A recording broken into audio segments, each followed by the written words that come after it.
With AI getting all of the headlines, I thought to take another look at robo-advisors because the fact is that machine-driven investing strategies can work. However, this headline here tells me not quite yet. This article came up on my screen from Rethinking 65. Basically, what this is saying is that Betterment, a well-known robo-advisor, is being required to pay $9 million fine for tax service lapses.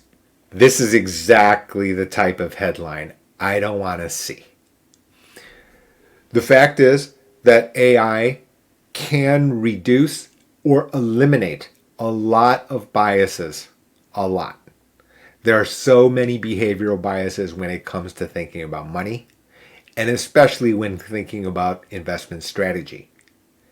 For example, there's recency bias, there's confirmation bias, there's availability bias.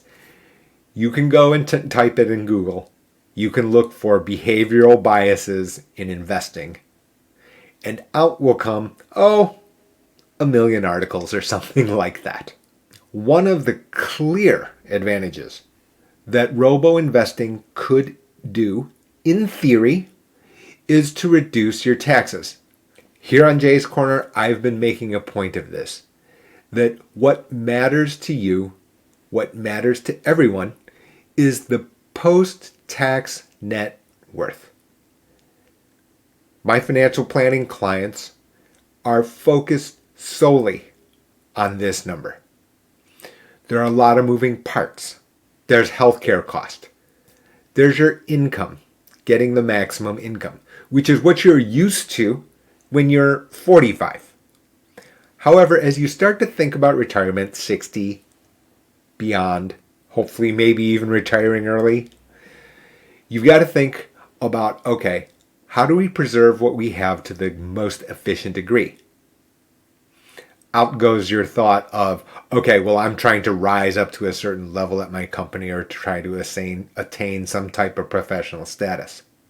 Instead, what it is okay, let's try to maintain and keep as much as we can so that we can use it to exchange for food.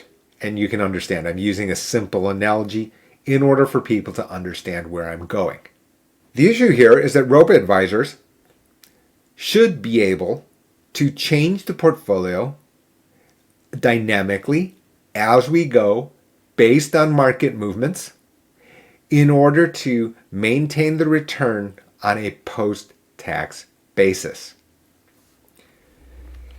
And that brings me back to the article, because to the degree that it's not succeeding, then we've got a problem. And in fact, that's exactly what we have here. So this is the article here. Has agreed to pay $9 million penalty to settle SEC charges that have failed clients to use its automated tax loss harvesting service.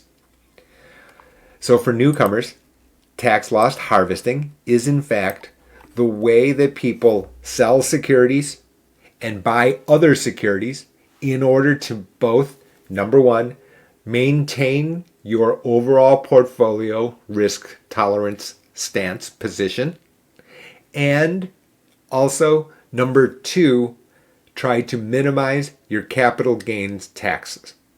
In theory, there's no doubt a machine should be able to do this.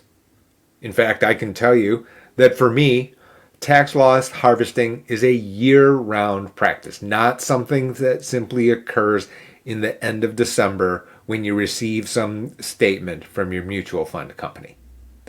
But instead, as you're tracking your portfolio, your strategy to make sure that your plans are stable and are performing as you would expect, what you are doing is making sure that your post-tax returns are as optimal as possible.